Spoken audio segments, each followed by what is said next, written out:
Leo season is here. Happy Leo season. Time where the sun is shining, summer is hot, and we come into a space of courage and self-expression because that is what Leo is all about. We're going to talk about Leo, the ruling planet of Leo, the herbs that can help you flourish during this Leo season and support your sacred being. And I just want to start by saying that this morning I read a post from my soon-to-be sister-in-love, not sister-in-law, Tony Ann, who will be marrying my brother Thomas. And she had a post about the two of them and their experience. They're in Taos for work and life and adventures. And she wrote this beautiful passage about how Taos has healed her and them. And in this passage, she expressed from her heart and her observations and her keen senses what she's experiencing during this time in these sacred lands. And her writing transported me so eloquently, and I felt it so deeply that I was crying. I was moved to tears, not for joy, not for sadness, but for deep feeling and knowing. And this is the power of Leo, and Tony is a Leo. The power of Leo is tapping into your heart and expressing yourself from a very deep, profound place, and that it lands with others and they're able to feel it. And that is how we are connected to our divinity. That is how we are our greatest artists and wizards, because we're all creators. And the way that Tony wrote this beautiful passage about her experience and the collection of photos that she offered hit me so hard that I thought to myself, this is the magic of life. When we feel each other so deeply, when we can express from such a place that it lands and it resonates with other humans. And this is the gifts of being human, and especially in this Leo energy, because it's the heart. It's our expression, because we are creative beings and we are here to present art and share art and make art. And the true art comes from our connection with the divine, with the greater source. So thank you, Tony. Thank you for that. Thank you for opening up that valve in me this morning, and getting me into this space to make this video and honoring Leo, because she's a Leo. So yes, Leo is expression. Leo is playfulness. Leo is joy. Leo is courage. And what is courage? It's not bravery per se. Courage is knowing how to connect to your heart and your most authentic self, and having the courage to authentically shine, to be yourself, which seems like it's an easy task, but as we know, as humans, it's not.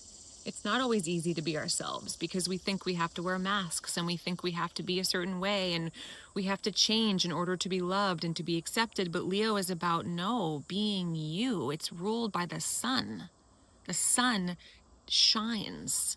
The sun gives life. The sun is vitality. The sun is this orb, associated with the masculine, right? It's a provider. This masculine energy, it's giving, it's giving, it's giving, it's providing for us. It's providing the life on this planet. So, masculine energy. What else? Leos can be dramatic because they're so full of life and they're full of expression and they're full of joie de vivre. And, you might find Leos being actors, right? Theater, is very common in the Leo world.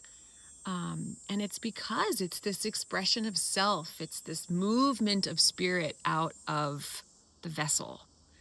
And Leos can be also seen because all signs have, lower octaves and higher octaves, or, shadow expressions and higher expressions. And, the lower octaves of Leo might be egotistical, or look at me, or very prideful, right? So like the the the goal, the unveiling of true Leo essence is humility and strength, and showing up in your most authentic self to honor your spirit and your soul. CC. So the sun, as I said, rules Leo. Anything else I want to say about that archetype? I guess not. I guess we can move into our herbs that support us during Leo season. So the first one I'll talk about is an herb called motherwort. And for those of you that don't know, the word wort is the original word for herb from like medieval times. So mugwort is the herb of the mug, meaning it was used in beer a lot. So the herb of the mug. Motherwort is the herb of the mother. So aiding women's bodies, reproductive, through their cycles, all throughout their lives, from, menstruation to pregnancy to menopause and being a crone. Known to really, she's a nervine. She really relaxes the body. She's also a mild pain reliever. But she's also an incredible heart ally, and Leo is heart. Leo is that strength and that everything we were talking about earlier. So motherwort really strengthens our heart and our entire cardiovascular system. Her genus name is Leonardus cardiaca. Yeah. So Leo is in her Latin name, and cardiaca, heart, right? And she, even like the way that she grows, she like has these amazing like leaves coming out, and she's got kind of spikes down her stem, and she's fierce and has that like fierce Leo energy. So another thing about motherwort energetically is she really helps us grow and strengthens our inner trust with ourselves. We have to trust ourselves in order to be ourselves, right? And she helps as well with that heart-led discernment in life, as our heart being our moral compass. So where does motherwort grow? She grows wildly in the Catskill Mountains. She grows all around the perimeter of my property. In fact, I made so much space for her. We had a wild forsythia, and I cut all the forsythias back so that motherwort could grow, because she's a powerful, potent ally. She's in the mint family, and she has little tiny little purple blooms down her stem. And I looked at them recently, like really looked at them, and they look like, and they're little purple, and they have two little dots, doot doot, and they look like little babies. They literally look like her babies. I was like, oh, this is why she's motherwort. Look at all her babies.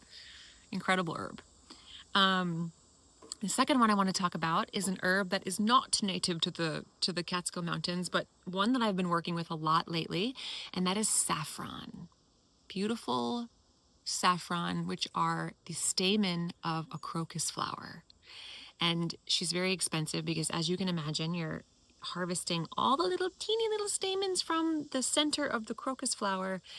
And she's used in a lot of cooking, is where I think most people know of her, for flavorings for Indian food and a lot of beautiful Middle Eastern food.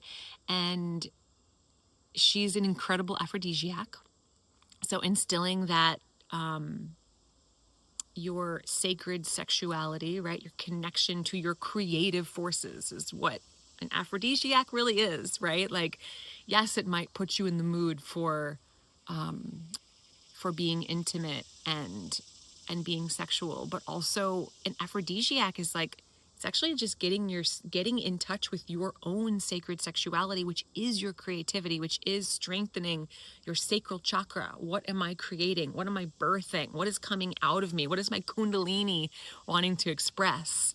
So saffron helps with that, and she's a stimulant, and she supports the heart. And I've been drinking a lot of her lately. She's an incredible ally. And then I want to talk about calendula, beautiful calendula ruled by the sun.